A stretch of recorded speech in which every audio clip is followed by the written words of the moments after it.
আমেরিকার director of national intelligence Tulsi Gabbard, যাকে আপনারা সবাই চেনেন, তিনি ফোন করেছিলেন ভারতের জাতীয় নিরাপত্তা উপদেষ্টা মিস্টার অজিত দোভালকে। ফোন করে তুলসী অজিত দোভালকে বলেছেন, congratulation, this time you have won my friend. অভিনন্দন, এবার তুমি জিতেছো আমার বন্ধু। কেন এই ফোনটা করলেন তুলসী এবং কিসে জিতলো ভারত? সম্প্রতি 12ই ফেব্রুয়ারি নির্বাচন হলো বাংলাদেশে, এবং এই বাংলাদেশে বিএনপির জয়লাভে তুলসী গ্যাবার্ড অজিত দোভালকে অভিনন্দন জানিয়েছে। এর কারণ হলো, একটু পেছনে যাই, 24 সালের 5ই অগস্ট বাংলাদেশে যে রেজিম চেঞ্জটি হয়েছিল, আপনারা জানেন যে তার পেছনে আমেরিকার একটা প্রভাব ছিল। সেই রেজিমটা যে চেঞ্জ হবে, সেটা ইন্ডিয়া ঠিকমতো সময় মতো পর্যাপ্ত ইনফরমেশন পায়নি। ইন্ডিয়া যখন জেনেছে তখন আসলে আর কিছুই করার ছিল না। তো সেই রেজিম চেঞ্জে ইন্ডিয়াকে সাইড লাইনে রেখে, অনেকটা অন্ধকারের ভেতরে রেখে আমেরিকাই সবকিছু করেছিল, এবং সেই ব্যাটেলে কিন্তু আমেরিকা জিতেছিল।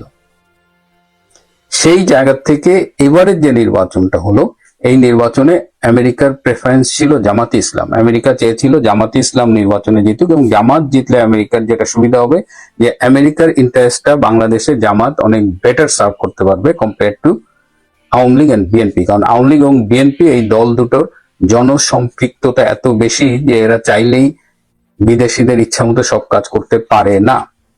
সেই দৃষ্টিকোণ থেকে আমেরিকা যখন জামাতকে চাইছিল, এবং আপনারা খেয়াল করেছেন যে তারেক রহমানের বাংলাদেশে আসতে কিন্তু ক্রমশ দেরি হয়ে যাচ্ছিল, এবং একটা পর্যায়ে ট্রেসি অ্যান্ড জ্যাকবসন, যিনি আমেরিকার চার্জ d'affaires ছিলেন দূতাবাসের, সেই ট্রেসি কিন্তু তারেক রহমান যখন বলেছিল আসবে কিনা, ট্রেসি বলেছিল নট নাও, আরেকটু পরে।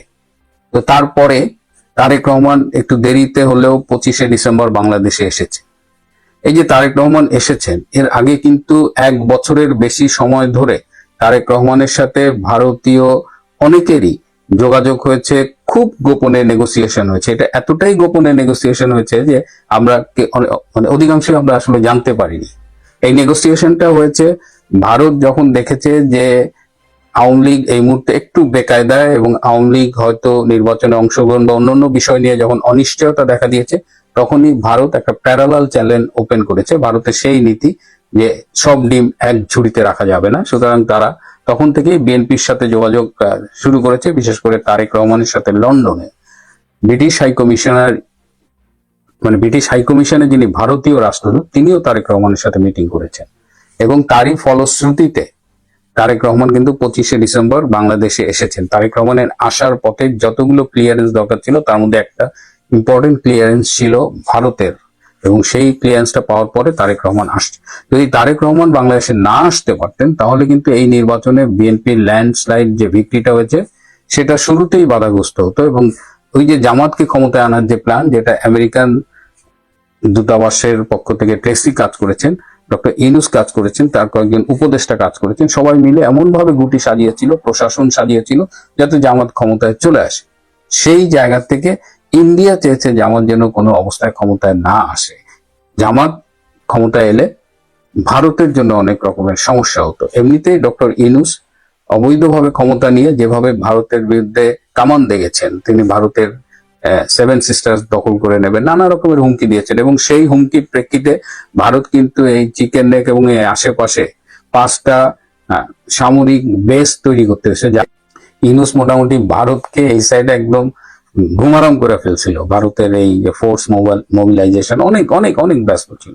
তো সেই জায়গা থেকে ভারতের স্ট্র্যাটেজি ছিল যে কোনোভাবে এখানে জামাতকে আনতে দেওয়া হবে না।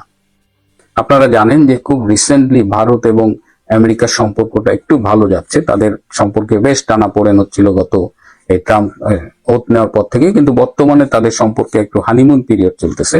যে কারণে এই নির্বাচনে যে বিএনপি ভারতের সাথে একটা নেগোসিয়েশন করেছে, এবং নির্বাচনে আপনারা খেয়াল করে থাকবেন, এই নির্বাচনে ডক্টর ইউনূস যেভাবে গুটি সাজিয়েছিলেন, তাতে বিএনপির জেতার কোনো সম্ভাবনা ছিল না। কিন্তু শেষ মুহূর্তে কিছুটা ভারতের সহায়তায় এবং আমাদের বাংলাদেশের সংখ্যালঘু সম্প্রদায় যারা ভোট দিতে গিয়েছেন, এবং তৃণমূল পর্যায়ে অধিকাংশ আসনে আওয়ামী লীগের যারা ভোট দিয়েছেন, এরাও একই উদ্দেশ্যে যে জামাত ঠেকাও, এট এনি কস্ট জামাত ঠেকাও, তারা ধানের শীষে ভোট দিয়েছেন। যে কারণে ধানের শীষ বিএনপি এই বিজয়টি পেয়েছে।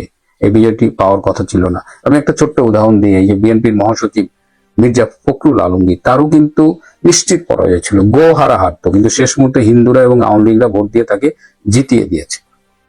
এই কারণে মির্জা ফখরুল আলমগীরের কথা বললাম, কারণ আজকে তার একটা স্টেটমেন্ট দেখলাম যে আওয়ামী লীগের অফিস খোলা নিয়ে তিনি একটি মন্তব্য করেছেন যে আওয়ামী লীগের অফিস খোলা যাবে না, আওয়ামী লীগের ভোট নেওয়া যাবে, গো হারা এবং একটা পার্টির মহাসচিব হারলে কি লজ্জার বিষয় হতো, সেখান থেকে তিনি জিততে পারবেন, তখন তার আপত্তি নাই, কিন্তু আওয়ামী লীগের অফিস খুললেই তার সমস্যা। এটি খুবই একটা বেদনাদায়ক একটা স্টেটমেন্ট তার কাছ থেকে। গত 18 মাস যে ইউনূস এই যে অবৈধ ক্ষমতায় ছিল, এই সময়টা ইউনূস কিন্তু বিএনপিকে ভীষণ অপমান করেছে, চাপের মধ্যে রেখেছে। ইভেন আলী রিয়াজ বিভিন্ন মিটিং এ যেভাবে ধমকাধমকি করেছে, বিএনপি অনেকটা মাটি কামড়ে পড়েছিল এবং তারা শুধু এই নির্বাচনটার জন্য অপেক্ষা করেছে, নির্বাচনী ফলের জন্য অপেক্ষা করেছে।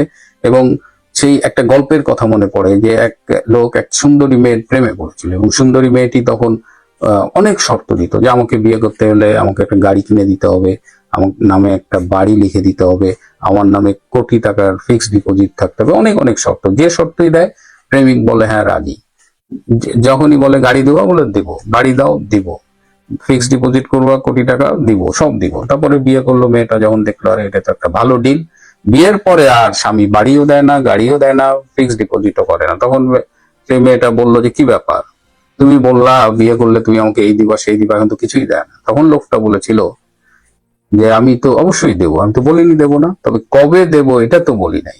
তো বিএনপি সেরকম যে নির্বাচনের আগে ডক্টর ইউনূস, আলী রিয়াজ লাস্টে যা বলছে সব হ্যাঁ হ্যাঁ হ্যাঁ, গণভোট হ্যাঁ, জুলাই সনদ হ্যাঁ, এইটা হ্যাঁ, সেইটা হ্যাঁ, কিন্তু বিএনপি ঠিকই জানতো যে একবার যদি ক্ষমতা আসতে পারে তাহলে এইগুলো, এই সংবিধান বিরোধী এসব তারা কোনো কিছুই অ্যালাউ করবে না। এবং আজকে সেটা আপনারা দেখছেন, এই গণভোট নিয়ে এই সংস্কার পরিষদের সদস্য হিসেবে বেআইনি ভাবে, অসাংবিধানিক ভাবে শপথ নেওয়ার যে বিষয়টা ছিল, তারা এগুলো রিজেক্ট করে দিয়েছে। শুধু তাই না, তারা এখন কিন্তু অনেকটা হার্ড লাইনে চলে গেছে। আপনারা দেখেছেন যে প্রশাসন যেভাবে জামাত দিয়ে সাজিয়েছিল, আজকে 9 জন সচিবের চুক্তি ভিত্তিক নিয়োগ বাতিল করা হলো, সবাই জামাতপন্থী। আরো বেশ কিছু সচিবের অদল বদল চলছে। বিএনপি বিশেষ করে তারেক রহমান, ডিজিএফআই, এনএসআই এবং দলের কাছ থেকে ইনফরমেশন কালেক্ট করে মোটামুটি যেখানে জামাত পাচ্ছে প্রশাসনে, সেখান থেকে জামাত বিতরণ কর্মসূচি চালু করেছে। জামাত খেদাও, আর আওয়ামী লীগের যদি যোগ্য কোনো লোক থাকে প্রশাসনে তাকে রাখা যাবে, এরকম একটা নীতি নিয়ে তিনি এগোচ্ছেন। এবং এই কারণেই তুলসী গ্যাবার্ড অজিত দোভালকে ফোন করে অভিনন্দন জানালো এবং বর্তমান সরকারের উপরে ভারতের যে একটা প্রভাব কাজ করছে এটা তাদের বিভিন্ন গৃহীত কর্মকাণ্ডে বোঝা যাচ্ছে। শুধু যে জামাত খেদাও সেটাই না, জামাতের উপরে হার্ড লাইনে যাচ্ছে তাই না, ডক্টর ইউনূস যে এই 18 মাসে তার উপদেষ্টা পরিষদের অনেককে সহ যত রকমের দুর্নীতি করেছে, অনিয়ম করেছে, সেগুলোর বিরুদ্ধে খুব সম্ভবত দ্রুতই তদন্ত হবে এবং তাদের বিচারের মুখোমুখি করা হবে, এরকমই একটা চিন্তা ভাবনা চলছে সরকারি পর্যায়ে। এবং ডক্টর ইউনূস আবার এটা টের পেয়ে যেটা হচ্ছে যে তিনি যে কোনো মুহূর্তে দেশ ছেড়ে পালিয়ে যেতে পারেন, উপদেষ্টাদের মধ্যেও এক ধরনের ভীতি কাজ করছে। কিছু উপদেষ্টা অলরেডি পালিয়ে গেছে, কিছু বিশেষ সহকারী পালিয়ে গেছে, যারা গেছে গেছে, কিন্তু বাকিদের ব্যাপারে বিএনপি হার্ড লাইনে যাচ্ছে। এবং যে পেইনটা বিএনপি কে গত 18 মাস দেওয়া হয়েছে, যে অপমানটা করা হয়েছে, তার বদলা নেবার একটা সময় এসেছে এবং সরকার সেটা নেবে।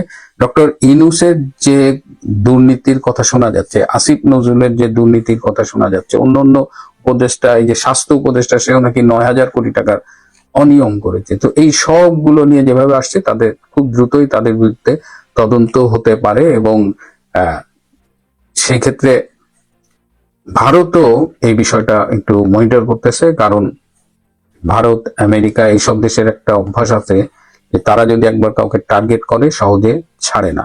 সো এই হিসাবে ডক্টর ইউনূসের সামনে কিন্তু দুর্দিন আসছে বলেই মনে হচ্ছে।